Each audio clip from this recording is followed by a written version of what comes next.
الدنيا وهم يحسبون أنهم يحسنون صنعا. کہہ دیجیے کیا ہم آپ کو خبر نہ دیں اعمال کے حوالے سے جو گھاٹے میں رہ جانے والے ہیں سب سے زیادہ وہ لوگ جن کی دنیا میں کوششیں برباد ہو گئیں اور وہ یہ سمجھتے رہے کہ ہم تو بڑا اچھا اور عمدہ کام کر رہے ہیں. محترم بھائیو، دنیا کے اندر جب آپ پیسہ کماتے ہو، دولت کماتے اور حاصل کرتے ہو، ہر انسان جو بھی دولت حاصل کرتا ہے، حاصل کرنے کے بعد اسے کھلا نہیں چھوڑ دیتا بلکہ اس پہ پہرا دیتا ہے، اس کی حفاظت کرتا ہے کہ کہیں کوئی چور اور ڈاکو میری کمائی ہوئی دولت کو مجھ سے چھین کے نہ لے جائیں.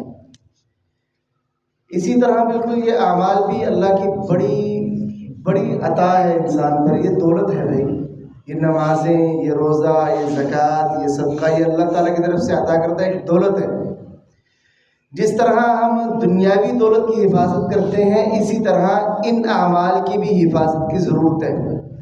اگر ان اعمال پر پہرے دار کو مقرر نہ کیا گیا تو جس طرح دنیاوی دولت کو ڈاکو چور لوٹ لے جاتے ہیں، یہ انسان کی یہ دولت بھی چلی جائے گی انسان سے، یہ ہمارے پاس نہیں رہے گی. ساری نمازیں چلی جائیں گی، روزے چلے جائیں گے. اس لیے لازم ہے کہ اعمال کر لینے کے بعد ان پر پہرا دیا جائے، ان کی حفاظت کی جائے. اب ذرا چند وہ عمل بتانے لگا ہوں جس سے آپ کا وہ پورا ماہ مقدس اس کے اعمال ضائع ہو سکتے ہیں اور سابقہ ساری زندگی کے. ان میں سے ایک ہے شرک. یہ جو عقیدے کی کمزوری ہے نا، یہ پوری زندگی پر اثر ڈالتی ہے. ایک بندہ ساری زندگی نیک عمل کرتا رہے، آخری لمحے وہ شرک کر لے اللہ تعالیٰ سے، اس کی پوری زندگی پر پانی پھر جاتا ہے. اس لیے لازم ہے کہ جو آپ نے عمل کیے ہیں اس کے بعد عمل پر پہرا داری اس طرح دو کہ آپ کا عقیدہ خراب نہ ہونے پائے. اللہ تعالیٰ نے 18 انبیاء کا تذکرہ کیا ہے اور ان کے بعد ایک بات کہی، وَلَوْ أَشْرَكُوا لَحَبِطَ عَنْهُمْ مَا كَانُوا يَعْمَلُونَ. اگر یہ 18 انبیاء بھی شرک کر لیتے، حالانکہ یہ اللہ کے چنے ہوئے لوگ کر لیتے، تو انہوں نے جتنا عمل کیا تھا، جتنی محنت کی تھی اللہ کے پیغام پہنچانے میں، پھر خود عبادتیں کی تھی، اللہ ساری کی ساری ضائع کر دیتے. ہمارے پیارے نبی جناب محمد صلی اللہ علیہ وسلم اللہ تعالیٰ کے بڑے ہی پیارے بندے ہیں. اللہ تعالیٰ نے اپنے اس پیارے بندے کو مخاطب کر کے کہا اے نبی، آپ کی طرف ہم یہ وحی کر رہے ہیں، آپ کی سے پہلے بھی تمام انبیاء کی طرف یہ بات ہم نے وحی کی تھی، لَإِنْ أَشْرَكْتَ لَيَحْبَطَنَّ عَمَلُكَ. اگر آپ نے بھی شرک کیا نا تو معافی آپ کو بھی نہیں، آپ کی بھی ساری زندگی کا عمل ہم ضائع کر دیں گے. یعنی اللہ تعالیٰ انبیاء کو تنبیہ کر رہا ہے. اس سے اس معاملے کی سنگینی کا اندازہ لگایا جا سکتا ہے. ہم اپنے عقیدے کے بارے میں بڑے بے فکر رہتے ہیں، ہمیں نہیں پرواہ کہ ہمارے عقیدے کے اندر کیا صحیح آ رہا ہے اور کیا غلط آ رہا ہے. ہم بس ٹھیک ہے چلو کام چل رہا ہے. اور افسوس اس بات پہ ہے کہ ہم توحید کی سمجھ حاصل نہیں کرتے، شرک کیا ہے اس کی سمجھ حاصل نہیں کرتے اور انجانے میں اس میں واقع ہو جاتے ہیں.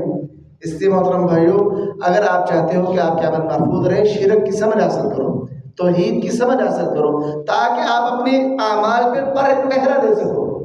دوسری چیز محترم بھائیو، ریاکاری جو ہے نا، لوگوں کو دکھانے کے لیے آپ نماز پڑھ رہے ہو، کوئی اور بندہ آیا ہے جو آپ کے نزدیک بڑا معزز ہے، اس کے آنے سے یہ احساس کہ میں اپنی نماز کو عمدہ کر لوں، یہ ریاکاری ہے.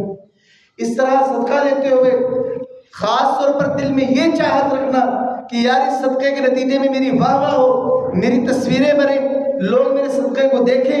اسی طرح روزے کے بارے میں، قیام اللیل کے بارے میں لوگ سنیں. یہ جو خواہش ہے نا، اسے ریاکاری کہتے ہیں اور یہ بڑی خطرناک ہے. نبی کریم صلی اللہ علیہ وسلم نے فرمایا ان اخوف ما اخاف علیکم الشرک الاصغر، میں سب سے زیادہ اپنی امت کے حوالے سے شرک اصغر سے ڈرتا ہوں. صحابہ نے پوچھا وما الشرک الاصغر یا رسول اللہ کے رسول شرک اصغر کیا ہے؟ فرمایا ریاکاری ہے. قیامت والے دن جب اللہ لوگوں کے درمیان فیصلہ فرمائے گا تو اللہ تعالیٰ ان ریاکاروں سے کہے گا اذهبوا الى الذين كنتم تراؤون في الدنيا، تم جاؤ ان لوگوں کی طرف جن کو تم دکھا کر عبادت کیا کرتے تھے، فانظروا هل تجدون عندهم جزاء، پھر دیکھو کیا وہ تمہیں کچھ بدلہ دیتے ہیں. تو اللہ تعالیٰ تو بدلہ دینے سے انکار کر دے گا بھائی نہیں. اللہ تعالیٰ کہتے ہیں جو بندہ عبادت کرے یا کوئی نیکی کا کام کرے اور میرے ساتھ کسی کو شریک بنا لے. شریک بنانا یہ نہیں کہ کسی کی عبادت شروع کر لو. عبادت کر رہے ہو اللہ کے لیے، اس کے ساتھ کسی اور کو بھی دکھا رہے ہو، یہ بھی شریک ہے. اللہ فرماتا ہے میں اس کے شرک کو بھی چھوڑ دیتا ہوں، اس کے عمل کو بھی چھوڑ دیتا ہوں. مجھے نہیں ایسے عمل کی ضرورت ہے کہ جس میں ایک بندہ مجھے بھی دکھا رہا ہے اور ساتھ لوگوں کو بھی دکھا کے کر رہا ہے کہ لوگ بھی دیکھیں میری عبادت کو کہ میں کیسی عمدہ عبادت کر رہا ہوں. اور وہ حدیث شفیع اصبہی تابعی ہیں، کہتے میں مدینہ میں آیا، میں نے ایک بندے کے ارد گرد بڑا ہجوم دیکھا. میں نے کہا یہ کون ہے؟ کہا یہ صحابی رسول ابو ہریرہ ہیں. میں قریب ہوا تو وہ حدیث سنا رہے ہیں. جب حدیث سنا کے فارغ ہوئے لوگ چلے گئے تو میں نے ان سے ایک بات کہی. میں نے کہا اے صحابی رسول مجھے کوئی ایسی بات بتائیے جو آپ نے رسول کریم سے سنی ہے اور اسے اچھی طرح سے سمجھا ہے.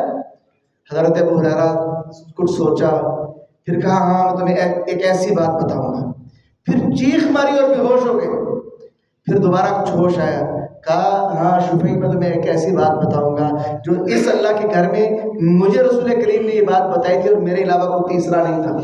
پھر چیخ ماری اور بے ہوش ہو گئے. پھر ہوش آئی، پھر یہی بات کی کہ ایسی حدیث سناؤں گا جو اللہ کے رسول نے مجھے بیان کی تھی، تیسرا کوئی نہیں تھا اسی گھر کے اندر. پھر آپ نے چیخ ماری اور بے ہوش ہو گئے اور لمبے بے ہوش رہے. حضرت شفیع کہتے ہیں میں نے سہارا دے کے رکھا، پھر ہوش میں آئے. کہا نبی کریم صلی اللہ علیہ وسلم نے فرمایا تھا قیامت کا دن ہوگا، اللہ لوگوں کے درمیان فیصلہ کرنے کے لیے نزول فرمائے گا. تو سب سے پہلے اللہ کے دربار میں جن کا فیصلہ کیا جائے گا وہ 3 طرح کے لوگ ہوں گے. ایک قرآن کا قاری ہوگا، ایک اللہ کی راہ میں جان دینے والا شہید ہوگا، ایک اللہ کی راہ میں بڑی سخاوت کرنے والا ہوگا. اب یہ اسلام میں چوٹی کے عمل ہے، قرآن مجید کا قاری بننا، اللہ کی راہ میں شہید ہو جانا اور سخی اخیر درجے کا، یہ چوٹی کا عمل ہے. اور میں یہ 3 بندے اللہ کے دربار میں پیش کیے جائیں گے. اللہ قاری سے کہے گا بتا بندے تجھے میں نے وہ قرآن دیا، اس قرآن کے علم دیا جو میں نے اپنے نبی پہ نازل کیا تھا، بتا کیا عمل کر کے آیا ہے. وہ قاری کہے گا اللہ دن کو بھی پڑھتا تھا رات کو بھی پڑھتا تھا. یہ کوئی مہینے کی بات نہیں، اللہ میری زندگی کا عمل ہے، میں دن کو بھی پڑھا کرتا تھا رات کو بھی پڑھا کرتا تھا. اللہ کہے گا تو جھوٹ بولتا ہے. فرشتے بھی کہیں گے تو جھوٹ بولتا ہے. اللہ کہے گا تو نے اس لیے قرآن پڑھا، اس کو اس لیے پڑھا کرتا تھا لوگ کہیں تو بڑا قاری ہے، تیری کیا خوبصورت آواز ہے، اور واہ واہ. ایک ہے لوگوں کا ویسے تعریف کر دینا، ایک ہے یہ دل میں چاہت پالنا کہ لوگ میری تعریف کریں میرے اس عمل پہ. یہ جو چاہت ہے یہ ریاکاری ہے. ایک ہے لوگوں کا تعریف ویسے کر دینا، اس میں کوئی حرج نہیں. ایک ہے دل کے اندر یہ چاہت آ جانا میں تلاوت کر رہا ہوں لوگ کہ کیا عمدہ تلاوت کی ہے اس بندے نے. اللہ کہے گا تو نے تو اس لیے کیا تھا یہ کام، تو لوگوں نے تیری تعریف کر دی. حکم ہوگا منہ کے بل گھسیٹتے ہوئے جہنم میں پھینک دیا جائے. دوسرا بندہ آئے گا شہید. اللہ کہے گا بتا بندے تو کیوں قتل کیا گیا؟ کہے گا اللہ تیرا حکم تھا جہاد کرو، میں نے جہاد کیا، تیرے راہ میں شہید ہو گیا. اللہ کہے گا تو جھوٹ بولتا ہے. فرشتے بھی کہیں گے جھوٹ بولتا ہے. اللہ کہے گا تو نے تو اس لیے لڑائی کی تھی کہ لوگ کہیں کیا ہی عمدہ بہادر ہے، یہ بغیر خوف کے لڑ رہا ہے. تو لوگوں نے کہہ دیا کہ تو بڑا ہی بندہ بہادر ہے. تو اب میرے پاس تیرے لیے کچھ نہیں ہے، حکم ہوگا منہ کے بل گھسیٹتے ہوئے جہنم میں پھینک دیا جائے. سخی کو پیش کیا جائے گا. اللہ کہے گا بتا تجھے میں نے اتنا مال دیا کہ تجھے کسی کا محتاج نہیں میں نے بنایا دنیا میں، بتا کیا کر کے آیا ہے. وہ کہے گا اللہ جہاں جہاں تو چاہتا تھا نا میں نے ہر اس جگہ پہ خرچ کیا ہے. یعنی یہ کوئی عام سخی نہیں ہوگا. کہا اللہ جہاں تو چاہتا تھا خرچ کروں، اللہ ہر اس جگہ پہ خرچ کر کے آیا ہوں. اللہ کہے گا ہاں خرچ تو نے کیا ہے لیکن تو اپنی اس بات میں جھوٹا ہے کہ تو نے میرے لیے خرچ کیا ہے. تو نے اس لیے خرچ کیا تھا لوگ کہیں یہ بڑا جواد ہے بڑا سخی ہے، لوگوں نے کہہ دیا. حکم ہوگا اسے بھی منہ کے بل گھسیٹتے ہوئے جہنم میں پھینک دو. مجھے بتاؤ اس کی شہادت کہاں گئی، اس کی سخاوت کہاں گئی، اس کی قرات کہاں گئی. یہ جو ریاکاری ہے نا کہ لوگ میرے عمل کی تعریف کریں، لوگ کہیں کہ کیا ہی عمدہ بندہ ہے، یہ چاہت دل میں نہیں ہونی چاہیے. اس لیے علماء کہتے ہیں صدقہ دے دو اس کے بعد جزاک اللہ کا بھی امید نہ رکھو، اس سے تم نے اللہ کے لیے عمل کیا ہے. یہ اچھا بعض لوگ کیا کرتے ہیں صدقہ دے کے نا کہتے ہیں یار اس بندے نے شکریہ بھی نہیں کہا میں نے اس کو صدقہ دیا. اگر تو لوگوں سے شکریہ کے لیے صدقہ دیا ہے تو پھر رب کے پاس کچھ نہیں ہے آپ کے لیے. اگر تو رب کے لیے دیا ہے تو شکریہ کی توقع ہی نہ رکھو کسی سے. انما نطعمکم لوجہ اللہ لا نرید منکم جزاء ولا شکورا. ہم تو اللہ کے لیے کھلاتے ہیں کھانا، ہم تم سے کسی شکریہ کا اور کسی بدلے کی امید رکھتے ہی نہیں. اللہ اپنے مومن بندوں کی تعریف کر رہا ہے کہ میرے مومن بندے جو کھانا کھلاتے ہیں نا لوگوں کو مسکینوں کو، وہ لوگوں سے اس کے بدلے میں کسی چیز کا بدلہ یا شکریہ کی امید نہیں رکھتے کہ شکریہ بھائی ہمارا تو شکریہ کر دے ہم نے کھانا کھلایا.